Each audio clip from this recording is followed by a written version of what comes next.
The sensory displacement. The endless ocean of grass. You've been displaced. The humid gardens of India and the stone libraries of Cordoba are gone. You open your eyes in the year 1206 AD. You are standing in the middle of the Orkhon Valley, the heart of the Mongol Empire.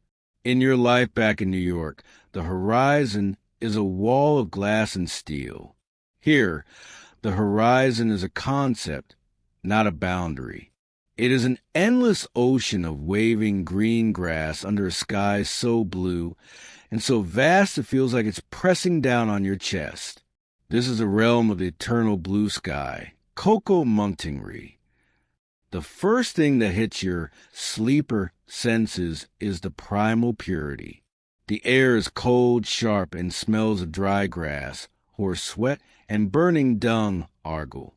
There is no smell of wood fire here. Wood is rare. The Mongols use dried animal waste to cook, and the smoke has a sweet, earthy scent that clings to everything. You hear the rhythmic thud-thud of thousands of hooves and the high-pitched whinny of the Mongolian ponies. You see the Jer's yurts, white felt tents that can be packed in minutes, stretching across the plain like a village made of clouds. But as a man from 2026, you look past the romance of the nomad. You see a biological machine. You see men and women who have lived their entire lives in the saddle, their bodies hardened by the most extreme climate on Earth. You are a sleeper, and you have just entered a civilization that values mobility above all else. You realize that your physiology and biochemistry background is about to be applied to the ultimate survivalists. You are the sage of the steppe, and the great Khan is waiting for your wisdom. The biological fuel. The biochemistry of the Airag. In the simulation, your NYC metabolism faces a radical shift. There are no vegetables here. No bread, no sugar. The Mongols live on white food, dairy, and red food, meat. You are offered a leather bowl of Airag, fermented mare's milk. To the outsider, it is a sour, slightly alcoholic drink. To you, the sleeper, it is a probiotic superfuel. You use your biochemistry protocol to analyze the Mongol diet. You realize that in a world without citrus or greens, the Airag is what prevents scurvy.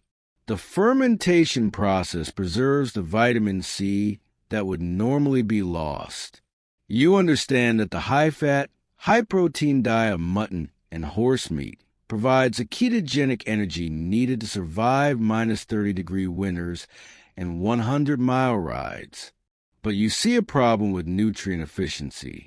You notice that during long campaigns, the warriors often suffer from fatigue and slow wound healing. You introduce the concept of sleeper's biltong. You show the Mongol cooks how to flash-dry thin strips of meat under the saddle, using the horse's body heat and the salt of its sweat to cure the protein.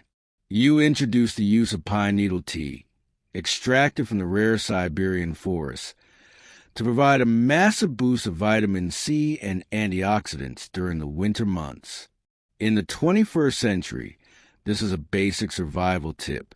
In 1206, you have just given the Mongol army the ability to stay in the field longer and recover faster than any army in history.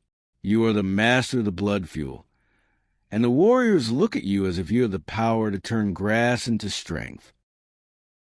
The trauma protocol. Surgery under the eternal sky. As your reputation grows, you are called to a raiding party that has just returned from the northern borders.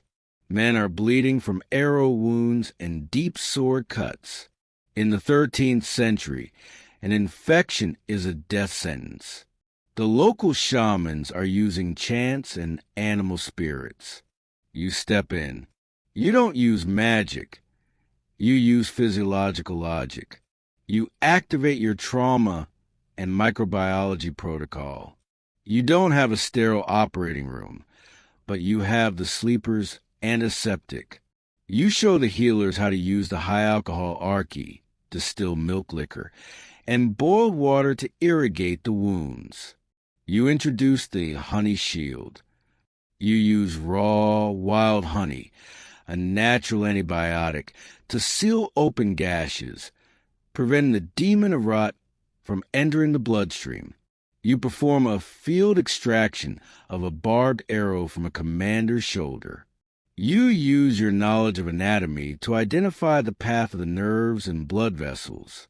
You show them how to use a tube of bone to guide the arrow out without tearing the surrounding tissue, a primitive form of keyhole surgery. You introduce the use of boiled silk for bandages. You explain that silk is not just for luxury.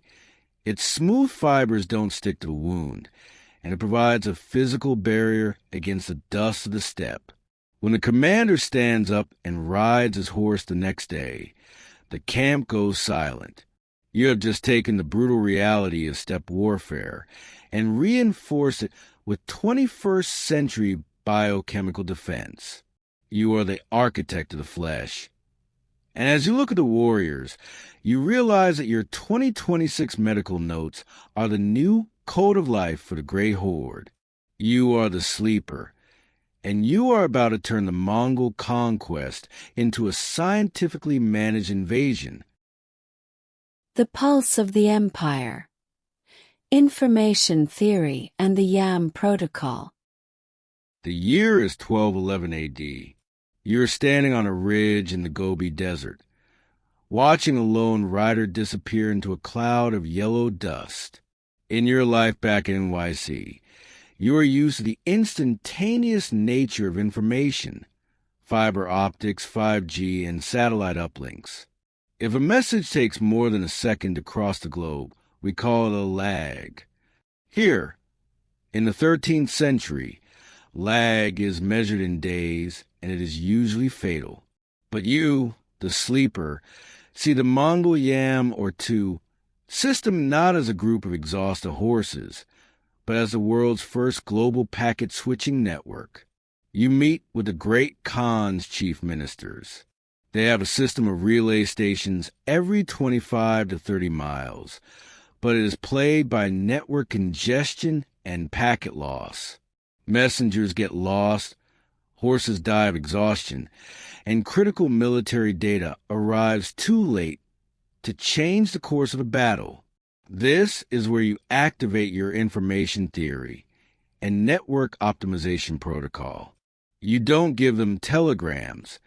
You give them standardization and priority routing. You introduce the concept of the sleeper's PESA. In history, the PESA was a tablet authority. You turn it into a priority access code. You categorize the messages into data packets. Red for immediate tactical strikes, blue for long-term imperial administration, and black for routine logistics. You show the station masters how to calculate the latency of each route. You introduce the hot swap protocol for horses, standardizing the height and breed of the Mongol ponies at each station so that a rider can jump from one horse to another in less than 30 seconds without breaking his rhythm. You explain to the Khan that the speed of an empire is determined by its bandwidth. You organize the stations to have redundancy. If one station is compromised by an enemy or a storm, the message is automatically rerouted to a secondary server station 10 miles away. You have just given the Mongol Empire an internet made of muscle and bone. A message from the borders of China can now reach the heart of the Khalkha in a matter of days, traveling at a constant speed of 200 miles per 24 hours. You are the chief information officer of the steppe, and as you watch the data riders fly across the horizon, you realize that you have synchronized 1 million square miles of territory into a single real-time operating system. The Molecular Siege. Metabolic efficiency and the science of borts. While the data pulse moves the news, the Horde must move on its stomach. In the 21st century, we have MREs, meal ready to eat, and calorie-dense energy bars. In the 13th century, an army of 100,000 men usually requires a massive, slow-moving supply train of wagons and cattle. If the wagons get stuck in the mud, the army starves. But the Mongol army doesn't have a supply train. The army is the supply. However, even the hardiest warrior has a metabolic ceiling. You activate your biochemistry and nutritional physiology protocol. To break that ceiling, you go to the central processing camps and observe the creation of borts, traditional Mongol air-dried meat. To the locals, it is just food. To you, it is a high-density biofuel. You use your 2026 understanding of protein denaturation and osmotic pressure to optimize the process. You show the camp followers how to super dry the beef and mutton in the freezing winter air until it becomes as hard as wood. You then show them how to grind it into a fine, concentrated powder. You introduce the sleeper's ratio. You explain that 1 pound of this molecular mutton contains the same caloric and amino acid value as an entire sheep. You show the warriors how to carry this powder in a small leather bladder. When they're on a forced march of 80 miles a day, they simply add a handful of the powder to a bowl of water, creating a high-protein broth in seconds. In the 21st century, we call this instant meal technology. In 1211, it is a miracle of logistics. You have effectively unlinked the army from the land. A Mongol soldier can now survive for weeks in the middle of a barren desert with nothing but the contents of his saddlebag. But you go even further into biological resilience. You notice that the horses are the true engines of the empire, but they struggle with mineral deficiencies during the long winter crossings.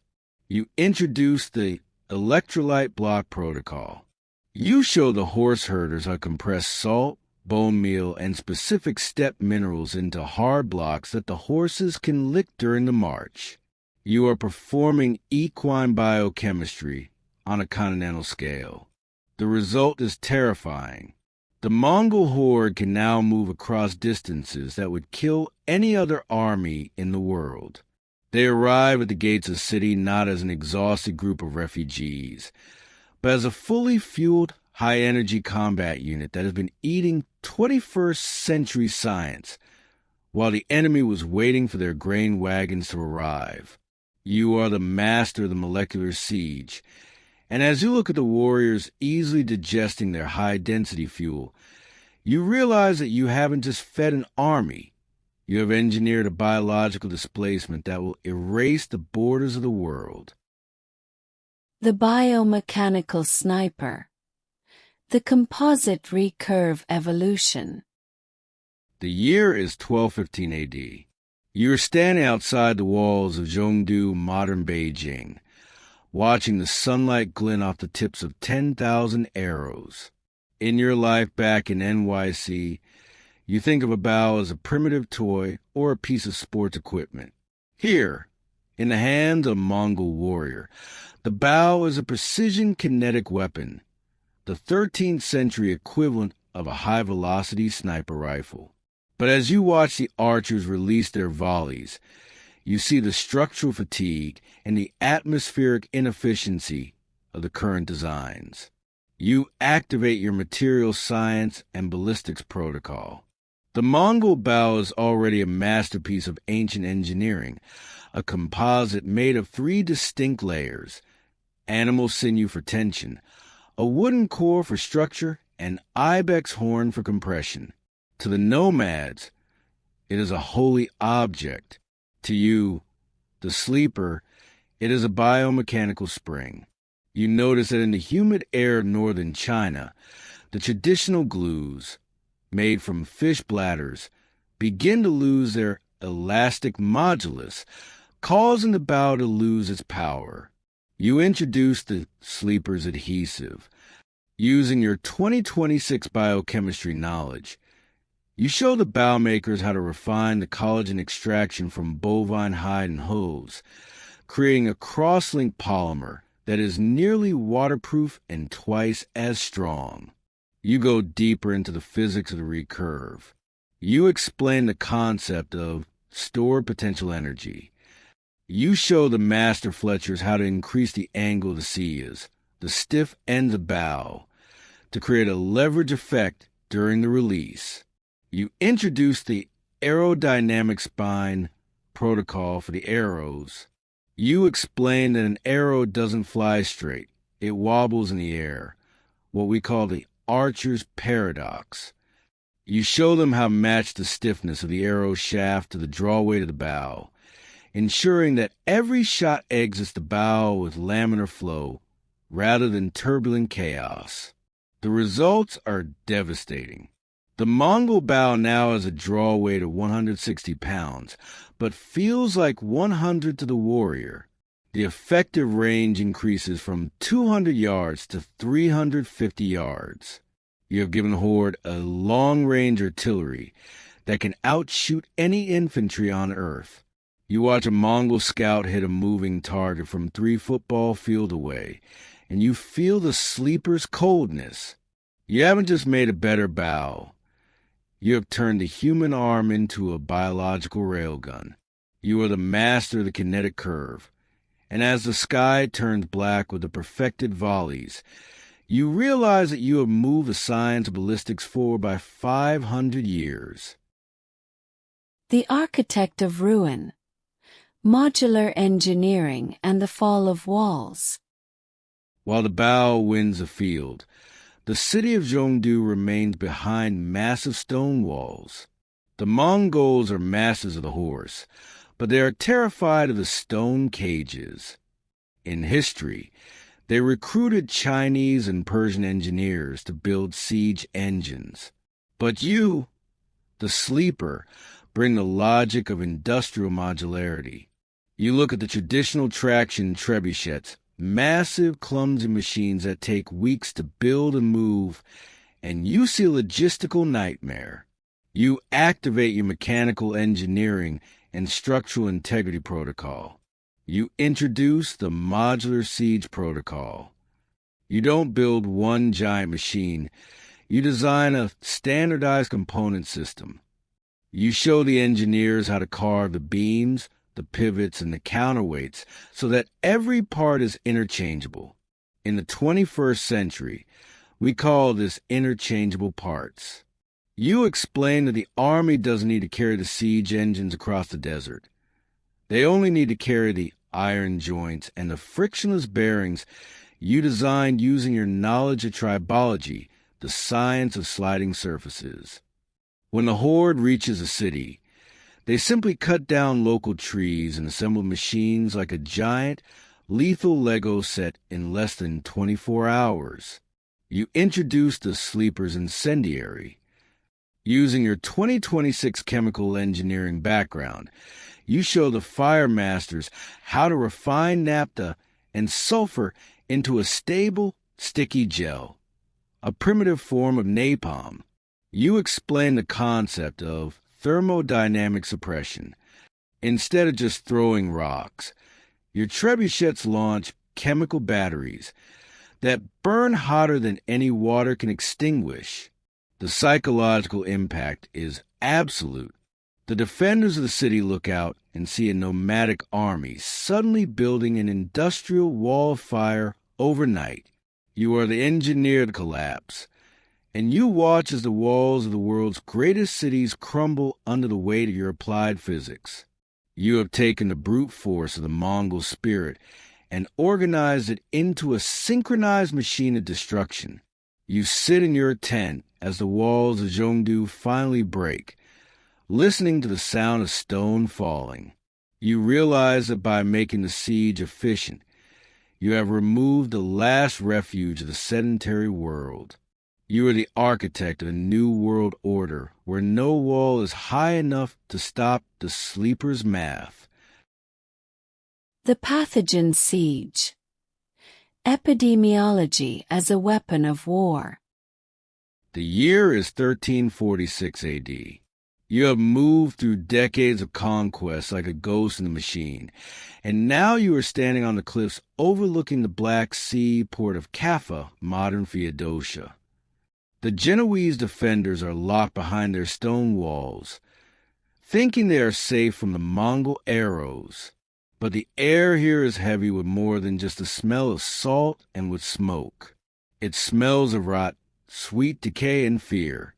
The Black Death, the bubonic plague, has entered the Mongol camp.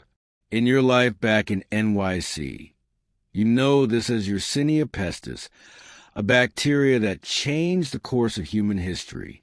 Here, it is seen as a demon of the steppe. You activate your microbiology and epidemiological protocol. You see the Mongol commanders preparing to catapult the plague-infested corpses of their own soldiers into the city. In history, this is the birth of biological warfare. To the Mongols, it is a desperate attempt to break the siege. To you, the sleeper, it is a pathogen delivery system. You don't stop the catapults. History must flow. AMA Simbiu Shurisi 21. Yuzulin Bio Giovenlik Mandagila Uniti Orson. You introduce the sleeper's hygiene firewall. You explain to the Khan that the demon doesn't just travel in the corpses, but in the little jumpers, the fleas. You show the warriors how to use cedar oil and strong vinegar to treat their clothing and the manes of their horses, natural repellents that disrupt the life cycle of the flea. You introduce the concept of hot zones and cold zones. You ensure that the soldiers handling the infected bodies are wearing PPE made of thick, oiled leather and silk masks soaked in vinegar. You are the architect of the plague wall, and you watch as the infested bodies fly through the air and land inside the city of Kaffa. You have just ensured that the Mongol army survives the very weapon they are using to destroy their enemies. You see the Genoese ships fleeing the harbor, carrying the invisible death toward Europe. You realize the sleeper's paradox. To save the Horde, you have allowed the destruction of the Western world. You stand on the cliff, watching the ships disappear on the horizon, knowing that your microbial logic has just ignited the greatest demographic collapse in human history. The Containment Shield. Quarantine and the social immune system. While Kaffa burns, the Empire must continue to function. The Yam network you optimize in Module 2 is now a potential highway for plague. If one infected messenger reaches the heart of the Empire, the entire Mongol project collapses. This is where you activate your biocontainment and social logic protocol. You introduce the sleeper's lazaretto. You show the station masters along the Silk Road how to build isolation chambers 20 miles outside every major city. You explain that every traveler, regardless of their status, must stay in these chambers for 40 days. The quarantina. You introduce the thermal screening system. Using your knowledge of human physiology, you teach the guards how to identify the searing heat, fever, and the swollen knots, buboes, before they enter the city gates. You go deeper into sanitation engineering. You show the administrators of the great cities how to manage waste and rat populations using a systemic trap protocol.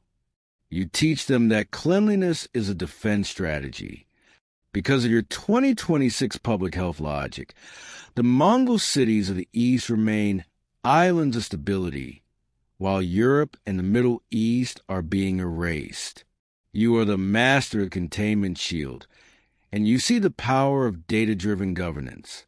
You use the Yam riders to send real-time reports on the spread of the sickness, creating the world's first epidemiological map. You have turned a nomadic empire into a scientifically managed biofortress. But as you walk through the silent, sanitized streets of Sarai, you feel the sleeper's chill. You have saved the empire, but you have turned it into a prison of surveillance and control. You realize that survival always has a price, and that price is the very freedom the steppe once promised. The Imperial Operating System. The logic of the Great Yasa. The year is 1227 AD.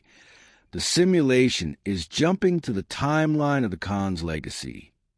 The Great Khan is aging, and he is obsessed with the Yasa, the secret code of laws that governs the empire.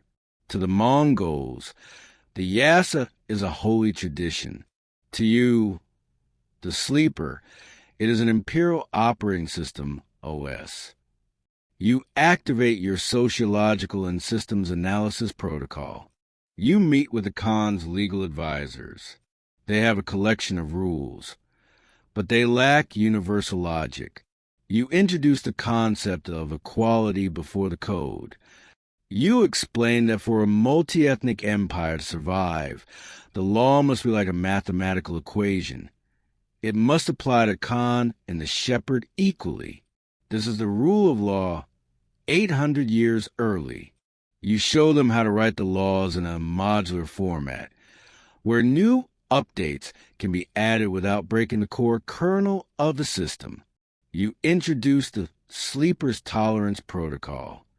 You explain that religious conflict is a system error that drains resources. You show the Khan that by allowing every faith, Christian, Muslim, Buddhist, Taoist, to exist freely, he is actually creating a social stability layer that makes the empire impossible to rebel against. You are teaching diversity and inclusion as a security feature. You have just turned a group of tribes into a universal civilization. You are the chief legal architect. And as you see the different cultures of the world coexisting under the Mongol sky, you realize that your 2026 democratic and pluralistic values have just been hard-coded into the most powerful empire in history. The Shadow of the Khan. Predictive Governance and the Keshig. Law is nothing without enforcement, and enforcement is nothing without intelligence. You are taken to the heart of the Keshig, the Khan's elite Imperial Guard and Secret Service. In your life back in NYC, you understand the power of surveillance and big data. Here, the Keshig is the algorithm that keeps the empire running. You activate your intelligence and predictive analysis protocol. You introduce the sleeper census. You show the administrators how to record every person, every horse, and every piece of grain in the empire into a central ledger. In the 21st century, we call this a database. You explain that by analyzing the patterns of tribute, the Khan can predict a rebellion before it even begins, what we call predictive policing. You show the Keshig how to use social network analysis. You teach them to look for hidden links between the defeated noble families and the foreign merchants. You introduce the concept of incentivized loyalty. You show the Khan how to reward the data nodes, the local informants, with tax exemptions, creating a human surveillance web that covers the entire Silk Road. You have just given the Mongol Empire a Stasi or CIA logic using only scrolls and riders. You are the master of the shadow, and you see the empire becoming a machine of perfect efficiency. No one can whisper a word of treason without the Khan knowing it within 3 days. You feel the sleeper's guilt once more. You want to bring order, but you have created a technocratic autocracy. You have turned eternal blue sky into an eternal eye. You realize that by making the empire unbreakable, You have also made it unchanging. The DNA of the secret history. The final archive. The year is 1260 AD. The simulation is beginning to flicker, the green grass of the steppe turning into lines of glowing emerald code. The sun of Mongolia is setting, and you feel the digital desync in your very bones. It is time for your final mission. You are invited to a secret gathering where the secret history of the Mongols is being written down for the first time. This is a text that will remain hidden for centuries. You activate your molecular and information archiving protocol. You don't use ink and paper. You use your 2026 knowledge of chemical encoding. You show the royal scribes a sacred resin you have created, a polymer that can store information at the molecular level. You etch the 21st century truth of the Mongol Empire into the very fibers of the manuscript. You include the biological warning of the plague, the network logic of the Yam, and the binary soul of the Yasa. You are leaving a time capsule inside the world's most mysterious book. You write a final hidden message in a code that only someone who understands 21st century cryptography can read. The horse was the hardware. The law was the software. We were the programmers. Do not repeat the errors of the flesh. You seal the archive with a drop of your own blood, knowing that the DNA it contains will one day be the key to proving the sleeper was here. You are the guardian of the secret. And as you close the manuscript, you feel the timeline finally locking into place. The Manhattan Pulse. The awakening in the stone jungle. The simulation breaks. The smell of fermented mare's milk and the sound of 10,000 hooves dissolve into the silence of your studio. The vast, blue sky of the steppe is replaced by the white ceiling of your apartment in New York City. You open your eyes. You are sitting in your chair, the blue light of your monitors reflecting off your skin. You are Sleeper the Historian once more. You look at your hands. They are no longer calloused from the reins of a Mongol pony. You go to your window and look out at the Manhattan skyline. You see the taxis, the skyscrapers, and the millions of people moving to the stone jungle. You realize that NYC is just another Horde, a high-speed, high-density machine of information logistics that you helped build 800 years ago. You go to your laptop and search for Secret History of the Mongols' New Discoveries. You find a news alert from today, April 2nd, 2026. Researchers at the American Museum of Natural History have found a microscopic chemical anomaly in a 13th century Mongol manuscript. Preliminary tests show a synthetic polymer structure that shouldn't exist for another 700 years. Your heart stops. The Horde Protocol worked. The bridge you built from the Orkhon Valley to Central Park is holding firm. You didn't just study the Mongol Empire. You turned its unstoppable logic into an echo that vibrates all the way to 2026. The steel and glass noise of Manhattan now sounds like the wind of the steppe to you. You realize that the sleeper is the only one who can see the code running beneath the streets of New York. You close your eyes, the taste of air-dried meat still faint on your tongue, and you prepare for the next displacement.